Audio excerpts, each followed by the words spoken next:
네, 저희도 발표 시작하도록 하겠습니다.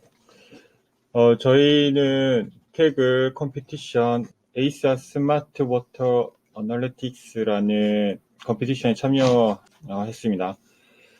저희 간단한 목차는 소개와 그다음 데이터에 대한 설명, 그리고 데이터를 어떻게 처리했는지, 그리고 모델은 어떻게 만들었는지, 모델의 이제 성능에 대해서 평가하는 단계와 그다음에 모델이 예측한 결과값, 그리고 전체적인 이제 저희가 진행한 프로젝트에 대한 총평, 그리고 마지막은 참고 문헌 순으로 진행하도록 하겠습니다. 먼저 소개부터 하겠습니다. 저희 프로젝트는 작년 12월부터 시작한 프로젝트였습니다. 하지만 저희는 이 프로젝트의 마감 10일 전에 이제 참여할 수 있게 돼서 저희 3명이 총 참가한 기간은 10일입니다. 그리고 결과는 3월 10일에 발표될 예정입니다. 이 컴피티션의 목표는 아세아라는 그룹이 수위를, 그러니까 매일 적정 수위를 유지하기 위해서 이제 그것을 예측하기 위한 모델을 만들어 달라는 게 이제 목표였고요. 평가 지표입니다. 저희는 통계적 모델도 필요하고 머신러닝 모델, 그리고 그것을 개선해가는 과정들, 그 다음에 모델의 이제 정확도 등을 다 출력해내야 됐고요.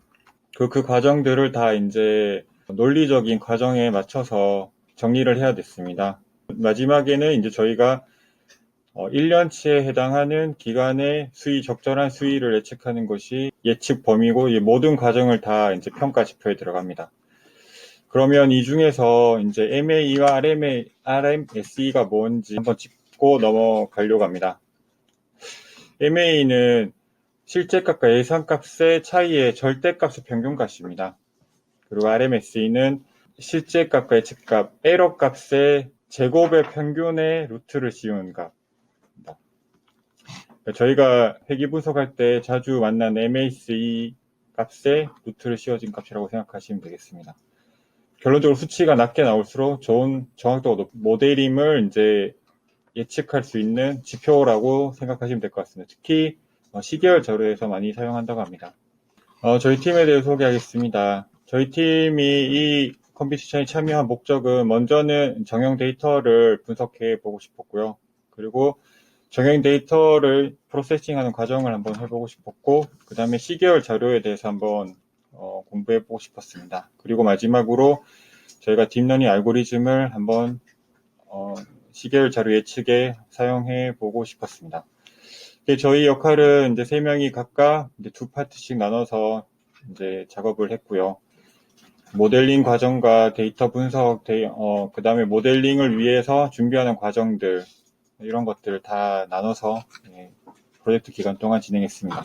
저희 이제 프로젝트 프로세스 과정은 먼저 케글 데이터셋을 몽고DB에 집어넣어서 그 몽고DB를 통해서 몽고DB에 있는 데이터베이스에 있는 데이터셋을 저희가 가지고 와서 이제 그 데이터를 분석하고, 그리고 이제 지역적인 특색도 확인하고, 그 다음에 결측치가 많은 데이터들이 많아서 그 결측치를 이제 저희가 저희 나름의 기준에 맞춰서 이제 결측치를 해결했고요. 그 다음에는 이제 모델링을 하기 위한 전 단계로 적절한 변수 변환이라든지 아니면 사용해야 될 변수들을 선정하고, 그리고 여러 지역이 있는데 그 지역 중에 가장 대표적인 지역을 선정하는 과정을 해서 이제 최종적으로는 4개의 모델을 완성했고요. 그래서 그 모델을 통해서 예측을 하게 되었습니다. 두 번째는 이제 데이터 분석 파트입니다. 먼저 저희 데이터는 4가지 수자원에 관련된 정보를 가지고 있습니다. 그래서 샘물과 저수지, 그리고 강과 호수, 이 것들을 이제 설명해줄 이제 변수들은 이제 날짜별로, 그다음에 강수량과, 그다음에 기온, 그다음에 수심, 그다음에 이제 얼마나 소비되는지, 그다음에 수량, 그다음에 호수의 수위, 그 다음에 우물의 깊이로 저수지의 양을 이제 가능하는데 이제 변수로 사용했습니다. 먼저 지하수에 대한 이제 변수에 대해서 말씀드리겠습니다. 각 지하수에 네 가지의 지역이 있습니다. 네 가지 지역이 있는데 주어진 변수는 다 다릅니다. 개수도 다 다르고 보시면 아시겠지만 오제와 도가넬라는 한 군데는 수심 데이터가 없습니다. 그리고 같은 종류의 변수를 가지고 있지만 종류가 많은 지역이 있고 적은 지역이 있습니다. 그리고 결과적으로 저희가 지하수 숫자와는 수심을 예측해야 되는 게 저희 과제였고요. 데이터는 이렇게 분포되어 있습니다. 히스토그램을 통해서 저희 데이터가 대부분이 다 정규 분포를 따르지 않고 있다는 것을 볼 수 있고요. 그래서 데이터의 전처리가 필요하다는 것을 개략적으로 알 수 있습니다. 그 플로팅된 파일을 보시면 데이터가 계절성을 가지고 있고 시간에 따라서 패턴이 있다는 걸 알 수가 있고요. 그리고 결치치에 의해서 이상치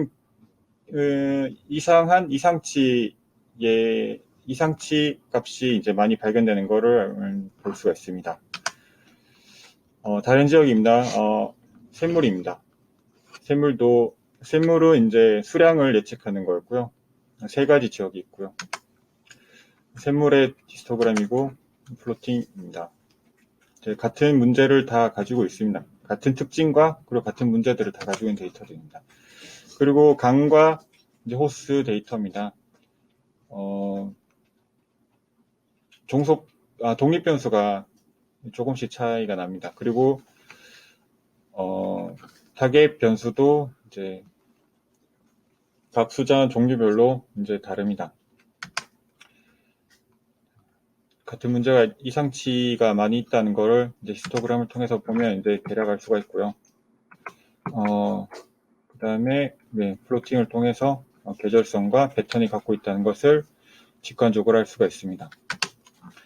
자, 그 다음에는 저희가 이제 지역적인 특색을 이제 지도에 표시해서 알아봤습니다. 그래서 강우량과 이 지도에 표시된 거는 강우량 그리고 기온인데 이제 측정된 지역이 가깝다는 특징이 있고요. 그래서 서로 같은 변수지만 서로 연관성이 높을 수도 있다라는 걸 이제 암시해주는 이제 결과입니다. 그리고 빌렁치노와 아흐노는 두 군데가 특별히 많이 연결되어 있습니다.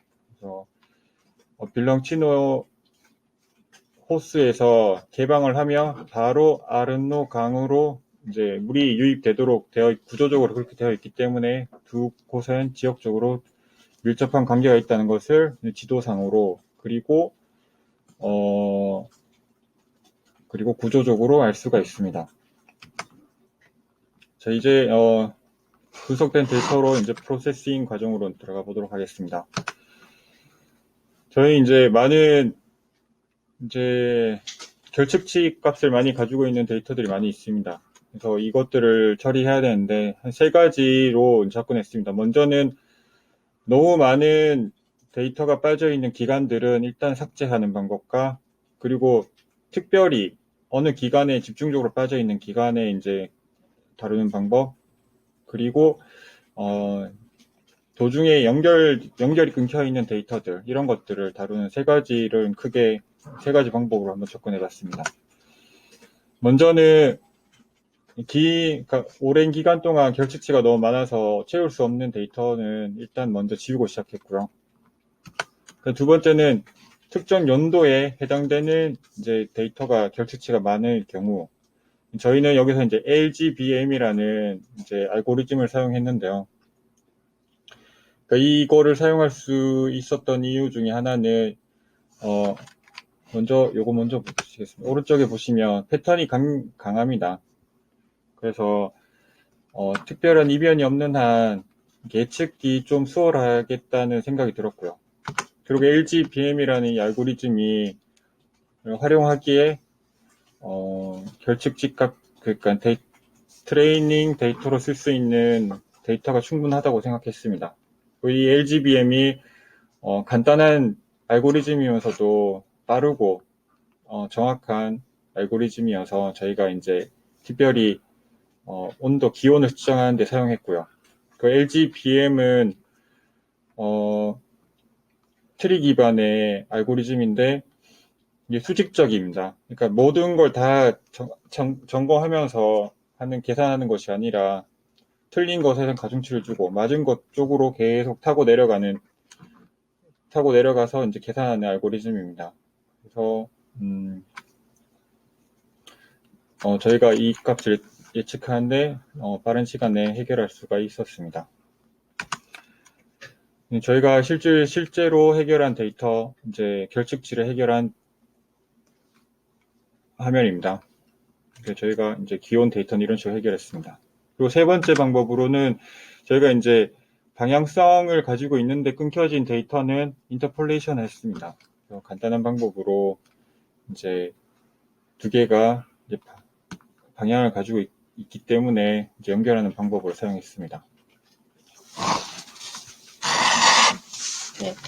다음은 이제 결측치가 처리된 데이터셋에서 이제 필요에 맞게 값을 조정하거나 이제 어떤 변수를 사용하면 좋을지 판단하는 과정입니다.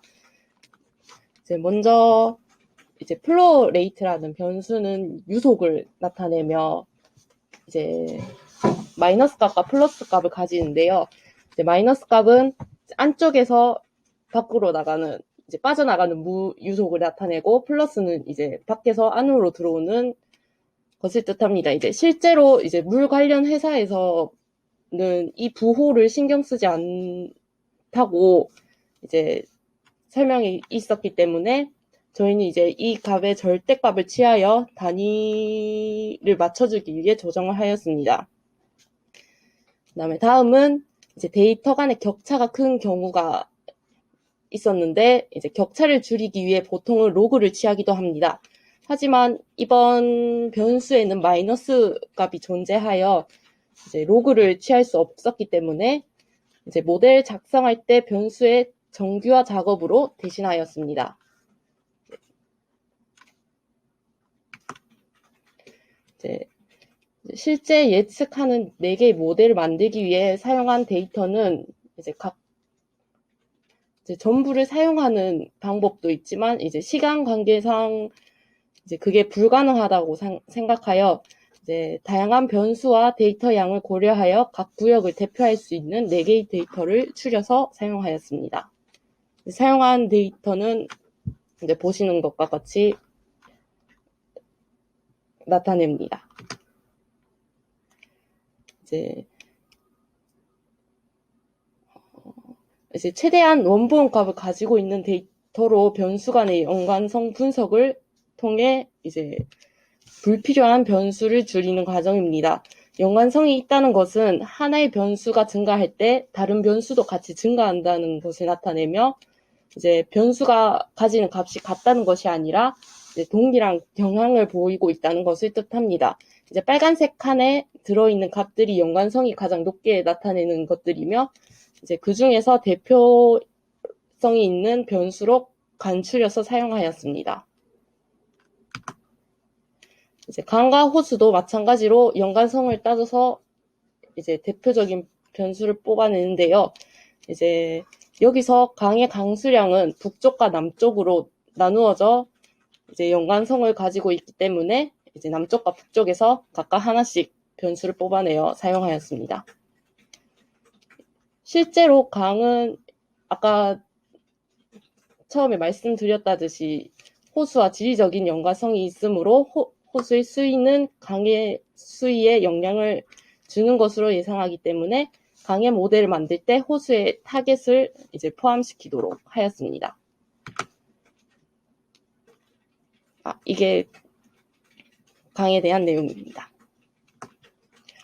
이제 실제로 다음은 예측 모델에 대한 설명을 드리겠습니다.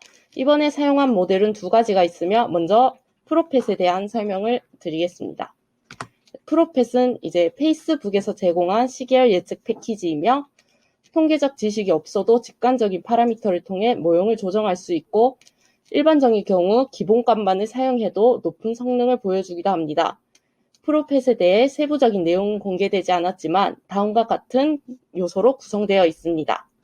특정 지점이 추세가 변화하는 시점을 확률적으로 결정하는 그로스와 이제 사용자들의 주기적으로 나타나는 패턴을 나타내는 시즈널리티, 그리고 주기성은 없지만 특정 이벤트가 미치는 영향의 범위를 설정할 수 있는 홀리데이즈로 값을 조정하는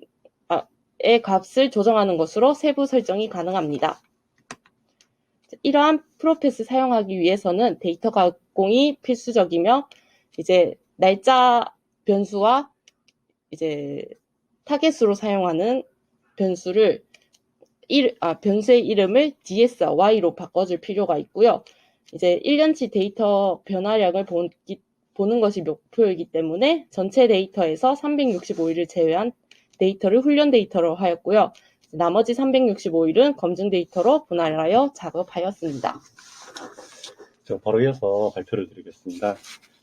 좀 전에 저희 고은씨가도 발표했던 퍼펫 같은 경우에는 이제 일반적으로 편하게 사용할 수 있기 때문에 저희가 메인으로 사용하고 있는 예측 모델은 LSTM의 기준점으로 사용을 했습니다. 즉 최소한 퍼펫에서 나온 결과값보다는 LSTM의 값이 더 높아야 이제 LSTM의 값이 신뢰할 수 있다라는 부분으로 인정을 한 거죠. 그래서 LSTM에 대해서는 조금 이제 퍼펫보다는 좀 더 자세히 설명을 드리고 이제 실제 저희 데이터 예측값을 설명드리도록 하겠습니다. LSTM의 이제 기본적인 이론은 이제 여기 보시면은 셀 스테이트라는 부분이 있어요. 이 부분이 셀 스테이트예요. 이제 요 셀 스테이트에 있고 이제 게이트들로 이루어지는데 요 게이트들이 이렇게 관여를 합니다. 이렇게 2개, 이렇게 3개. 이제 그래서 이제 관여를 해서 이제 결과값을 이제 하는 건데 여기서 중요한 게 여기 보면은 전체 체인을 관통한다라는 문구가 있습니다. 이제 이 전체 체인을 관통한다는 문구 때문에 제가 뒤에 이제 이게 데이터 셋하고 연관되는데 제가 좀 이따 데이터 셋에 대해서 좀 더 상세하게 설명드릴 건데요. 이게 이제 전체적인 모식도고요. 예. 바로 이어서 데이터 셋의 설명을 드리면 체인 구조라고 말씀드렸지 않습니까? LSTM의 핵심은 셀 스테이트고 셀 스테이트는 데이터 체인을 통과하고 데이터 체인을 위한 이제 데이터 셋 함수가 그래서 굉장히 중요합니다. 그래서 원래는 이제 코드를 이제 쓰는 건 그렇게 좋지 않다고 했는데 저희 같은 경우는 워낙 데이터 셋이 중요하다 보니까 이렇게 코드를 첨부드렸습니다. 이제 여기 보시면 저희가 실제로 사용한 데이터거든요. 실제로 사용한 데이터의 일부분인데 여기 1번 이제 데이터 셋이고 2번 데이터 셋이고 3번 데이터 셋입니다. 1번 데이터 셋에 대한 결과값이고 2번 데이터 셋에 대한 결과값이고 3번 데이터 셋에 대한 결과값인데 이제 자세히 보시면 1번 체인, 2번 체인, 3번 체인으로 보시면 됩니다. 1번 체인을 통해서 나온 이 결과값이 1번 체인을 통해서 나온 이 결과값을 도출하기 위한 이제 저희가 배운 개념으로 따지면은 웨이트 값. 이 웨이트 값이 사라지지 않고 물고 늘어지고 2번 이제 2번 데이터셋에 연관을 줍니다. 또 2번 데이터셋에서 나온 이제 웨이트 값은 3번 데이터셋에 연관을 줍니다. 그래서 웨이트 값 플러스 데이터 값이 연관을 줘서 이러한 이제 결론을 도출하는 과정을 계속 체인처럼 물고 이제 늘어지게 됩니다. 그래서 이제 LSTM의 이게 강점이 되는 거죠.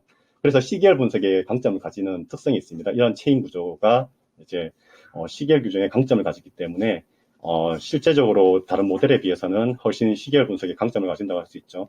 다음으로 설명드리면 이제 이런 LSTM에 대한 이제 기본적인 세팅인데 저희는 F코드를 50으로 줬습니다. 이제 10도 줘보고 200도 줘보고 100도 줘보고 했는데 이미 50 부분에서 거의 보시면 이제 로스 값이 이제 상당 부분 낮아져 있어서 이제 더 이상 낮출 필요는 없다고 생각되었고요. 그 다음에 저희가 이제 사용한 LSTM 같은 경우에는 이제 멀티베리어티 멀티스텝 LSTM 모델이고요. 실제 LSTM 모델이라고는 하지만 종류가 이제 많습니다. 크게 이제 4가지 종류가 있고요. 이제 세부적으로 또 이렇게 많이 나눠져요. 그 중에서 저희는 이제 요 4번째에 다시 1번째인 Multiple Input, Multi-Step Output 요 모델을 사용했고요. 이제 옵티마이저는 아담으로 줬고 중간값 LSTM으로는 64로 줬고요. 이제 요거는 이제 요거에 대한 예시 모델로 저희가 2년치 데이터셋으로 앞으로 다가올 이연치를 예상한 이제 모델을 한번 제가 예로 들어서 이제 보여드리는 거고요. 생각보다 이제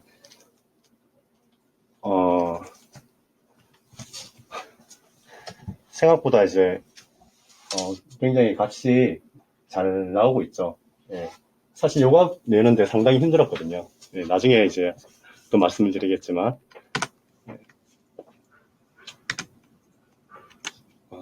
다음으로 이제 모델 평가입니다.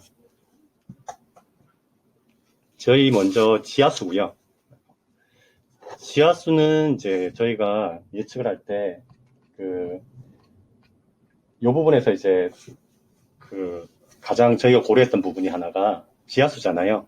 지하수는 이제 비가 오고 강수량이나 그 다음에 이제 온도랑 직접적으로 바로 영향을 받지 않습니다. 그게 영향을 받는데 시간이 걸려요. 그래서 그 부분이 조금 고려하는데 힘들었었습니다. 이제 여기에서는 이제 타임 시프트라는 걸 사용을 하긴 했었는데, 이제 먼저 이제 예측값을 비교해 볼게요. 이제 여기 포펫, 여기 포펫 같은 경우에는 이 부분이 예측 구간이거든요. 이제 지금 현재 화면상으로는 이제 보이지 않는데 밑에 이게 연도예요. 이제 2014년부터 2019년까지, 여기 2020년까지. 그래서 이 부분이 이제 예측 구간이고요. 이제 LSTM으로는 이걸 이제 구체화시켜서 아예 1년만 이렇게 집중해서 보여준 거거든요. 그래서 이렇게 보시면 언뜻 보시기에도 이제 포펫 같은 경우에는 좀 차이가 많이 나요. 그래서 이제 포펫 같은 게 일반적으로 사용할 수 있는데 이제 대신에 이제 어느 정도 차이가 유격이 발생하죠. 하지만 LSTM 같은 경우에는 굉장히 잘 따라잡고 있죠. 여기 이제 노란색 부분이 실제 값이고요. 파란색 부분이 예측 값입니다. 여기 보면 이제 파란색 값이 예측 값이고 노란색 값이 실제 값입니다. 그러면 이제 여기에서 저희가 좀 실제 저희가 포펫하고 LSTM하고 비교했는 것 중에 다른 것에 비해서 이 부분이 훨씬 더 좀 LSTM 결과가 좀 더 좋거든요. 이제 그런 이유 중에 하나가 뭐냐면 포펫 같은 경우에는 그냥 이제 일반적인 데이터셋을 넣어요. 근데 LSTM 같은 경우에는 저희가 어느 정도 이제 수정을 하고 이제 입력값을 조정을 할 수가 있거든요.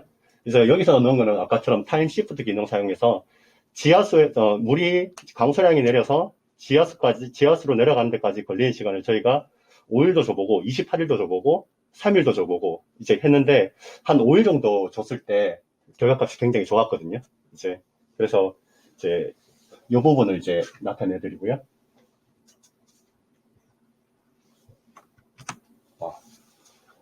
그 다음에 이제 이거는 이제 워터 스프링은 이제 셈이거든요. 셈인데 이제 자세히 보시면은 이제 여기 예측값하고 LSTM 값이고 이제 LSTM은 이제 잘 예측을 하고 있죠. 이제 포펫 같은 경우에는 이제 약간 유격은 발생하고 있습니다. 하고 있고 이제 여기 자세히 보시면 측정 지역들마다 이제 플로우 레이트 그러니까 저희가 유압으로 해석을 했는데요. 이제 유압이 증가될 때마다 이제 수위가 상승되는 걸 볼 수가 있습니다. 이제 요거는 이제 그걸 구체적으로 이렇게 1년치로 보는 거고, 예. 이렇게 보여드리고 있죠.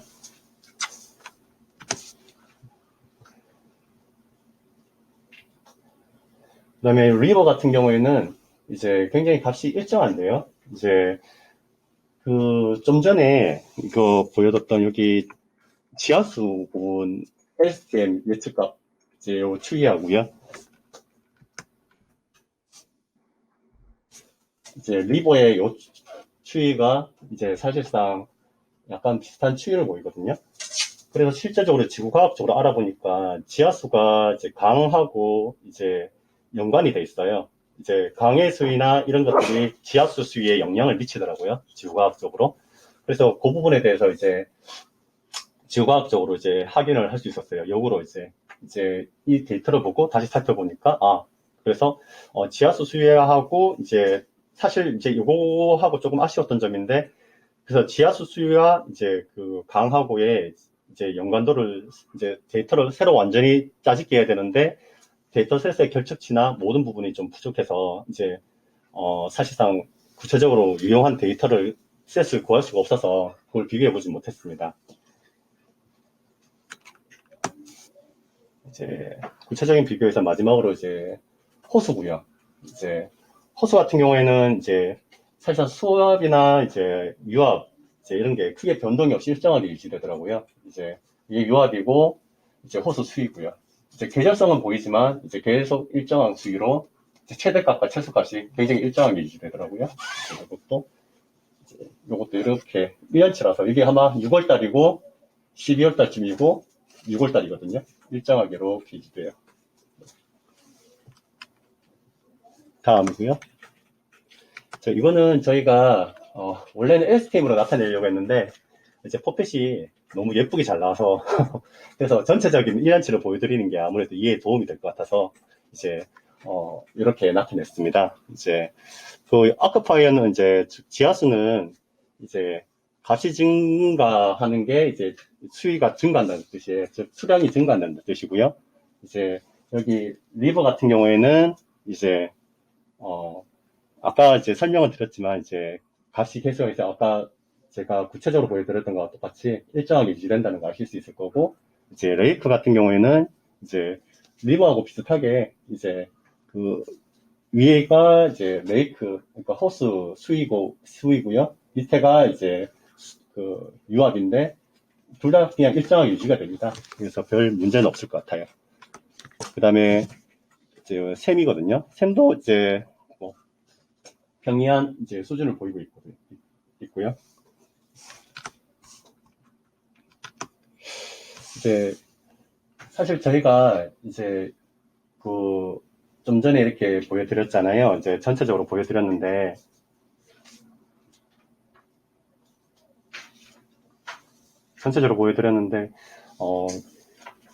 저희가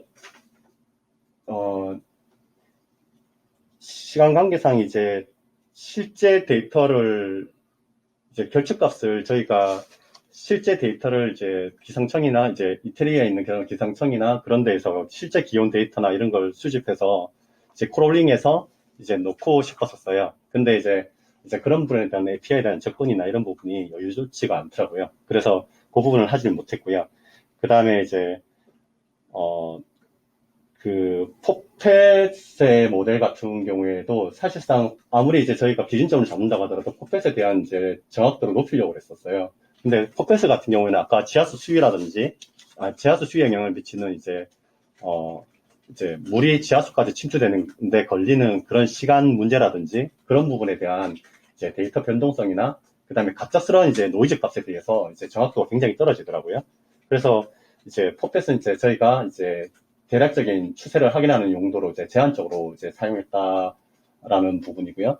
그래서 이제 LSTM 모델에 저희가 의존을 사실상 실제적인 예측은 LSTM 모델에 의존을 많이 해서 했었습니다. 근데 실제로 해보니까 LSTM 모델은 이제 저희가 포펫에 비해서 이제 확실히 LSTM 모델 같은 경우에는 예측 정확도가 굉장히 높아요. 이제 실제로 이제 거기 있는 논문에도 봤을 때 이제 다른 K그랩 참여한 다른 팀들에 봤을 때도 이제 저희들보다는 이제 그 포펫에 대한 정확도를 높였는데 대략적으로는 이제 LSTM에 대한 이제 성능을 좀 더 높게 평가해주는 이제 추세더라고요. 다음으로 이제 전체적인 저희 이제 리뷰를 해보면요. 저희가 이걸 통해서 배웠던 거는 이제 퀵을 통해서 이제 실전 데이터에 대한 경험을 했고요. 이제 아까처럼 이제 저희 큐테치가 설명을 하고 고은 씨가 설명했듯이 이제 데이터 전처리가 정말로 중요하구나라는 부분을 다시 한 번 더 인식을 했습니다. 사실 이제 아까 LSTM이 이제 어느 정도 예측을 많이 하긴 했지만 이제 세부적으로 굉장히 이제 예를 들면 20일 단위로도 가거나 10일 단위로도 가버리면 예측도가 좀 떨어지거든요. 이제 1년 단위로 했을 때는 굉장히 추이를 잘 쫓아가는데 이제 10일 단위, 일주일 단위 이렇게 이제 좀 더 이제 세밀하게 하면 예측도가 떨어져요. 그 이유가 뭐냐면은 데이터셋이 저희가 이제 아무리 이제 보완을 하고 하더라도 이제 예를 들면 총 데이터셋의 길이가 8,000줄이에요. 8,000줄인데 저희가 복구한 게 예를 들면 3,000 몇백 줄밖에 못했어요. 최대한 복구를 했는데 이제 완전한 데이터셋이 이제 결집값이 없는 게 이제 1,800개 정도였습니다. 한 거죠. 그래도 1,200개 정도로 복구를 했죠. 근데 그래도 한 이제 사실상 4,000 몇백 개 정도의 이제 데이터를 손실할 수밖에 없었어요. 그래서 그러한 데이터에 대한 전처리가 굉장히 힘들어서 그래서 아까 말씀드렸던 이제 그런 기상청이나 그러한 데이터를 좀 더 가져오지 못했던 부분이 실제 데이터를 가져오지 못했던 부분이 좀 많이 아쉬웠습니다. 그 다음에 다음으로는 이제 시계열 데이터 분석인데요. 이제 통계적 방법을 통해서 이제 그 시계열 데이터 분석에 대한 좀 기본적인 이해를 했어요, 사실은. 그 LSTM을 통하기 전에 저희가 이제 시계열이란 걸 통계적으로 분석을 하려고 시도를 했었습니다. 비록 여기에는 안 나타나 있지만, 왜냐하면 LSTM이 결과가 훨씬 더 좋기 때문에 안 나타나 있지만, 이제 통계적 방법을 통해서 시계열 데이터 분석을 하려고 시도했고, 그를 통해서 사실상 LSTM이나 이제 그 외 다른 그런 통계적인 모듈에 대해서 이해할 수 있는 시간을 가졌게 되었었고요. 그 다음에, 그래도 아쉬운 점이 많았던 거는 저희가 실 프로젝트 기간이 10일이라는 부분하고 이태리 쪽 지역에 대한 정보가 좀 부족했다라는 부분. 그나마 다행인 거는 한국처럼 이태리 지역이 산이 많거나 그렇지 않아서 이제 기본적으로 이제 아까 보셨다시피 강수량이랑 이제 대부분 그 데이터값이 평이하게 나와요. 평이하게 나와서 이제 그나마 이제 데이터셋을 부족한 결측치를 채워넣는 게 조금 수월했다. 이제 그나마 이제 그게 위안이 되고요. 그 다음에 세 번째로는 이제 지구과학적 이론에 대한, 이걸 하다 보니까 자꾸만 지구과학적인 부분에 대한 접근을 하게 되더라고요. 이제 물론 이제 저희 같은 경우는 데이터를 통해서 역으로 지구과학적 부분을 접근을 했지만, 어쨌든 좀 더 그에 대한 논문이나 이런 부분을 검토하고 싶었는데, 그렇지 못해서 그게 좀 더 아쉬웠습니다. 이제, 그리고 여기, 비록 그 ACEA 그룹에서 이제 목표로 설정해 주지는 않았지만, 사실 저희가 ACEA 그룹에 이 프로젝트를 하면서 ACEA 그룹에 이런 걸 제안을 해보자 이런 생각을 했었어요. 이제 이쪽 저희가 ACEA 그룹에다가 하고 싶은 말은 전체적으로 너희가 우리가 예상을 해보니까 너희가 걱정하는 그런 이제 물 부족이나 그런 부분이 일어나진 않을 것 같다. 굉장히 이제 예측 가능 범위 내에서 계속해서 이제 수량 조절이 이루어지고 있고, 광수량 및 이제 온도나 이런 기본적인 요소들이 굉장히 평이하게 존재하고 있기 때문에, 그렇게 수량이 이제 물 부족이나 그런 걸 겪을 염려는 별로 없을 것 같다. 이제 부분적으로는 있겠지만, 전체적인 물 부족 그런 걸 겪지 않아도 될 것 같다라고는 하지만, 실제적으로 저희는 이제 좀 더 하고 싶었던 게 뭐냐면은, 좀 더 데이터가 좀 더 있었으면은, 강수량, 이제 온도, 그 다음에 그 외에 실질적인 수위에 영향을 미치는 요소가 과연 몇 %씩, 이제 강수량은 몇 % 정도 영향을 미치고, 이제 강하고 이제 지하수 간의 관계가 구체적으로 어떻게 돼 있어서 이제 어떻게 영향을 미치는지. 그래서 이제, 앞으로 미래에 이제 어떤 부분에 문제가 생기면 있던 수위에 직접적인 영향을 미칠 수가 있으니까 그런 쪽에 대한 프레딕션을 해주고 싶었습니다. 제안을 해주고 싶었습니다. 근데 이제 그런 그 부분을 못했던 게 사실상 가장 아쉬운 부분으로 남아요. 그래서 그 부분이 가장 아쉽게 남겨지고, 앞으로 이제 저희가 이제 이걸 끝나서라도 이제 LSTM 모델을 통해서 역으로 이제 그런 부분을 한번 예측해 보도록 한번 해볼 생각도 있어요. 그리고 마지막으로요. 이거는 저희가 LSTM 맨 처음에 초창기에 예측했던 모델입니다. 요 부분 보시면 이제 이렇게 돼 있잖아요. 그래서 사실 절망을 했는데 지금 이렇게 개선이 됐습니다. 꽤 정확하게 나왔죠. 그래서 이 부분이 좀 보람 있는 부분이라서 마지막에 이제 화면을 캡처해서 넣었습니다. 감사합니다.